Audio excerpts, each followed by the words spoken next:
Well, quite a bit has happened since the last time we spoke. I had to take this damn milling machine apart. Um, for some bizarre reason, which I have still yet to determine, um, I couldn't put collets into the spindle anymore. Or, I could get them in and out, but there was like a real lot of friction in there. And I kind of started thinking that it was those set screws that keep the collet from spinning around. And it turned out it wasn't, but it was for some reason. If you look at the way a collet works, okay, there's a machine surface here, and then this is like kind of indented, so there's like a bearing surface here, and then the taper is over here. And up in here, this was, I don't know, the spindle shrunk. I had to put a flap wheel inside of the spindle, and of course, if you've ever taken one of these machines apart, you know that to take the spindle out of it, I mean, you got to press the bearings off and all that. And I did leave those set screws out of there, so I don't have an index anymore. But I've been doing a lot of research on the subject, and from what people say, as long as you don't do anything really stupid, you don't really need those index keys in there. So, we'll see what happens. So anyways, yeah, it's actually not such a bad job taking the spindle out of this thing. You gotta take this thing off, which is a big spring in there, so you gotta be careful there. But as long as you know what's going on, you can easily hold it. Just don't let go of it before you let the tension off. And then you take this out of here. You don't have to take this off. And you gotta take this thing off. Well, at least I did, because it was hooked to my DRO, but maybe you don't.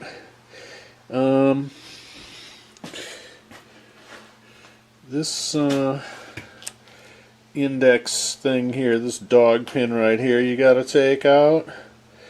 And then once you pull this thing out, which basically means you unscrew this, you pull this out, and then this thing comes right out. You can pull, I'd set the spindle lock, and then you can pull the rack pinion shaft out. And once you do that, as soon as you let the table lock, the spindle lock go, this thing will just drop right out. So yeah, and then the spindle has those spanner nuts on it to preload the bearings. This tapered roller bearings in the spindle. There's a big one down at the bottom and a littler one up top.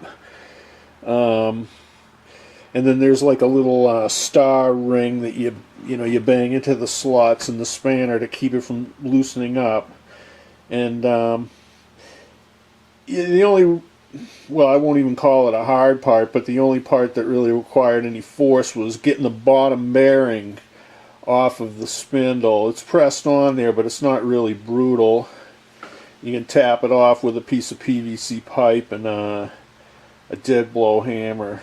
Make sure the pipe only hits the inner race there. And I got to tell you, there was a ton of chips up in there, and all the grease had gotten crappy and hard. I don't know what kind of grease they had in there, but it was really cheap. So I soaked the whole thing in mineral spirits, cleaned it all up, and repacked the bearings with some good wheel bearing grease. And then put it back together, set the preload, and it works really good. I don't see any runouts or anything. I checked it all, it's fine. And you know, now I can put a collet up in there without having it. You know, I mean, it was like scary tight. I was thinking like I might not be able to get it out. So now it's fine again. But I've never, I mean, this machine is, I don't know, 20 years old at least. And, you know, I've never had to take it apart. I've never had to do anything to the spindle. But, you know, beats me why all of a sudden, and it was every single collet, so it wasn't like just one collet went nuts. I tried a bunch of different collets. So it was definitely the spindle. And, you know, I have no idea why. I mean, it wasn't like it was corroded up in there or anything. It looked fine. You know, I didn't see any heat issues, so I don't think it got warped or anything. But yeah, very bizarre. Okay, this one is for Mr. Pragmatic Lee. He contacted me and asked me about this little ventilation system I have here. So basically what it is it's a Dayton centrifugal blower. And I made a little adapter for it so I could hook on the dryer pipes. And got one that comes over here to the lathe that's on a gooseneck. And I got another one over here for the mill. I don't find that I use it on the mill too much because it really doesn't generate a whole lot of smoke. But if I want to do it, I can just swap the hoses from one to the other. And it sucks pretty good.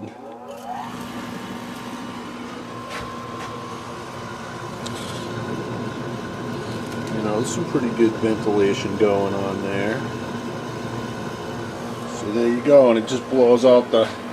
I got it mounted to a board here with a hole in it, and it just blows out the window.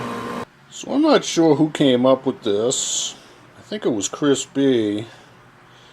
But I stole his idea here. I thought this was a pretty good idea. I put a crank on the old vise. I had this one laying around. It used to be this one. This musical cranks here. This crank here was the crank that was on my rotary table before I put the motor on it. And the reason I put this on is because it's heavy, and so you know you get the flywheel effect going here. But I had this one on there originally in place of the plastic one, and cut a square hole in it.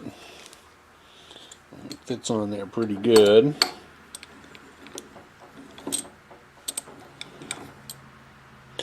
So thanks, Chris, or whoever came up with this first. I still have my thing. Now I like Chris's version because he put a socket through his, and what that does is it lets you hook a breaker bar on here, you know, right into the back of the socket. This vise is a 4-sided screw, so I had to cut a square hole. But what I did do is I ordered an 8-sided socket from Amazon. Yeah, it's an 8-point socket, and it will fit on here. It's a deep socket, so I can do what Chris did. So what I'll do is I'll just bore the square hole out to a round one and press the socket in there when I get it. So yeah, good idea, man. Whoever came up with this is a good idea. Okay, so I've been farting around with these lights, and I think I came up with a pretty freaking ideal position for it, which is right on top of the tool post. And I've tried it up on the shelf, I tried it on a magnet. Magnets do not play well with metal chips. So, try this out for a while. You know, I got the cord here hanging off the back, and I'm not too convinced that that's going to be a good thing. But, it's kind of like a work in progress. So, but as far as the location goes, I kind of like it. Might be something to think about. So I've had this light for a while now, and what it basically is is a 7 amp hour 12 volt gel cell in the back here. There's like some charger junk and power stuff in here, and a big reflector, and there was a 130 watt headlight bulb in there, halogen. And this thing claimed to put out 15 million candle power. And, you know, it was pretty bright, but, you know, when you're pulling 130 watts out of a little gel cell, it doesn't last too long. I mean, if you got 10 minutes, maybe 15 out of it, you'd be doing okay. Anything more than that, and you just fry the battery. So, it was pretty useless. I mean, you know, you almost kind of want a momentary switch on it in that case. But anyways, I decided to spend 19 bucks and put in an LED. And let me tell you something. We're going to take this out back and I'm going to show you how bright this is. But according to the numbers, this thing now puts out about 20 million candle power. So let's go out in the backyard and see what 20 million candle power looks like. So we got a pretty good sunset going here. A front just went through, so now we're going from like hot summer weather to cold fall weather, and it's real windy out. So anyways, let's point this out in the woods here and see what this thing looks like.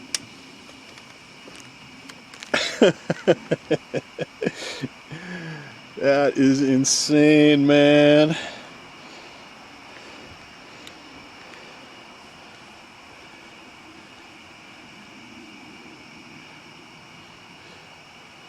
And with this LED is only drawing 30 watts, 29 watts. So this should run for many, many hours like this. You can hear the little fan going in there. But yeah, it's insane. Look at it on the clouds up there.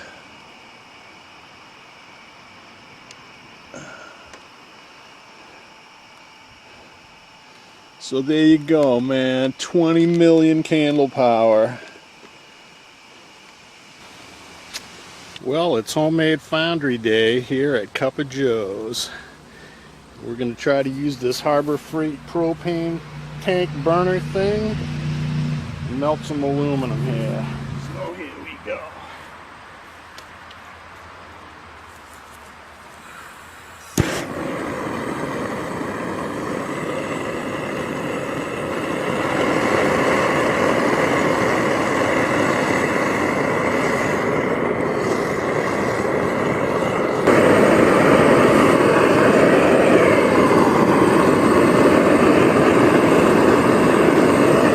Up there now, it's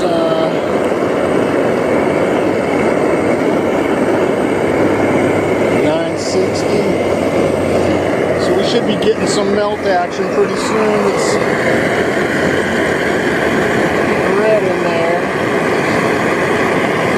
shouldn't be long now.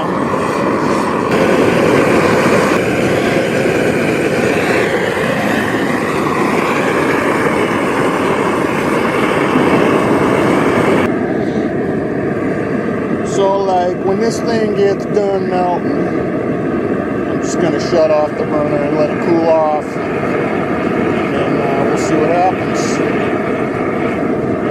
See what I get. Well, hopefully this thing will cool off, because It had a little leak.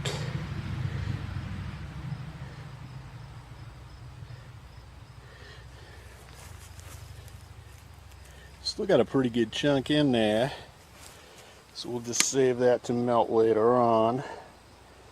But yeah, it's still pretty molten on the inside there, so we'll let it chill down a little. Let's see what happens. Okay, well, I think it finally solidified enough to stop leaking out. It's still molten on the inside, but I think the outside has cooled down enough to seal it up.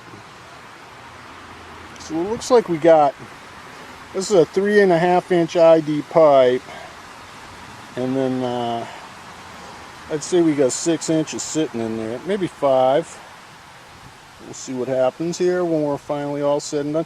Now what I did is I took a piece of pipe, the welded kind of pipe on the inside there, and I faced off both ends on the lathe, and then stuck a boring bar in there and turned that weld off, so it was real smooth inside. Well, actually it wasn't so smooth because there was a ton of tooling marks. You can imagine how far I had the boring bar stuck out. So I took a cylinder hone and ran it up the inside until it was polished up. So with any luck, when I take this bottom off of here, I'll be able to just push it out. If not, I can stick it in the press, push it out that way. There should be nothing holding it in, and I'm thinking, whoa, look at that. It's solidified. Cool.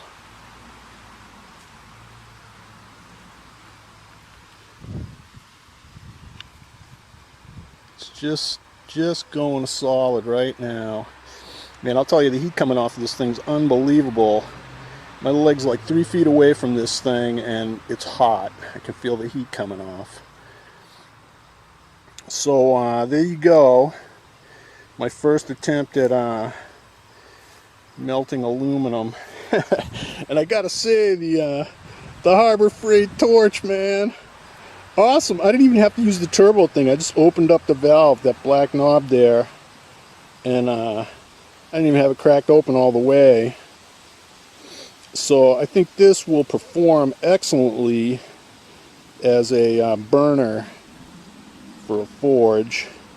That outer shell right there may have to be replaced with something a little more durable, but yeah, man, Harbor Freight, $9, and yep. Oh crap, there's a hole in the middle of it now.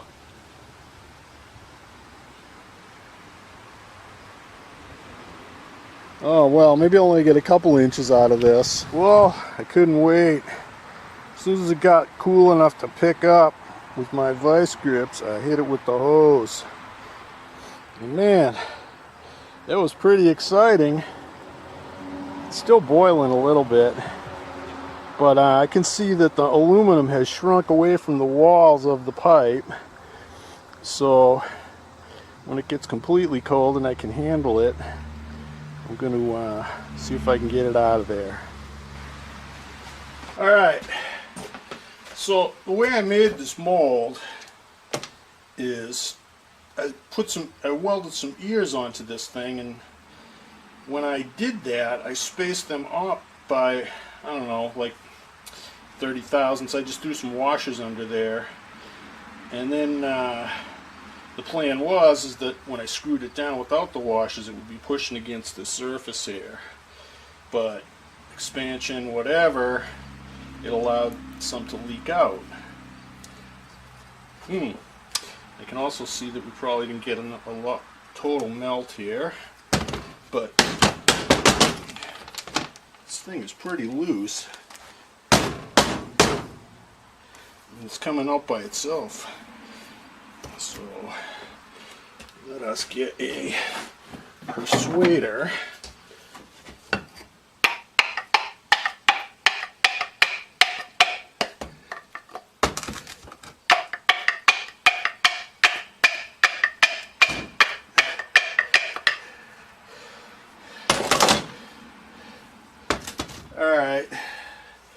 Well, I can see that this probably isn't going to be so great. I don't think I melted it enough. It looks like it's still got some solid pieces in it.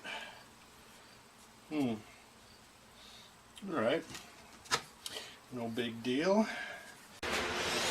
Alright, well here's what I got. This is the shrink hole on top of it. This is from where I was hammering it out. But there are some inclusions in here. There's a steel cap screw that I must have had on a piece. And there's another screw, I think. I don't know how that got on. Well, here's try number 2. Got another bottom, a different bottom on it now, and it's melting up some scrap. Alright, it's solid. It doesn't look like it shrank too bad. So the bottom of this thing is a hunk of cast iron I had. It's actually a blocking plate off a hydraulic pump. And I just turned it down so it fit inside of this thing, but since it's cast, I don't want to put water on it, so I'll just let it cool off slow and see what I get in a couple hours. Well, it didn't come out too bad. This is basically just what I had left over from the last one. So turn on the lathe and see what happens. Shouldn't be any iron in this one. As a late entry to the Doodads, Mr. Brown came the other day and he brought me one of these. So no more steel crucibles. This is a clay graphite A6.